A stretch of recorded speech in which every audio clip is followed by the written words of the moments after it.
Welcome back. So recently we've been talking about how to design a view. So you might be wondering where I got these pictures from.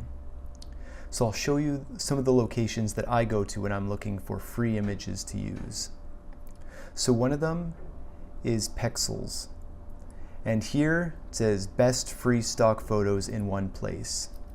So maybe I'll search for, say, students. And here I've got a number of different pictures of students that I can choose from. So let's choose this one in the top left corner.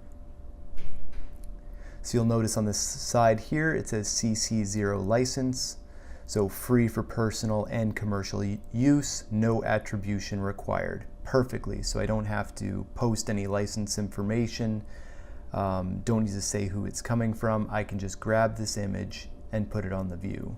So I can click free download in order to download that image. Another one that I've looked at in the past is Pixabay. And here, very similarly, so over 1.4 million royalty-free stock photos and videos shared by our generous community. And again, you can click in here, search for the content. Once you've downloaded it, then you can come over to Knowledge Forum and attach it using the attachment icon. So hope you've found this helpful, and I'll see you in the next video.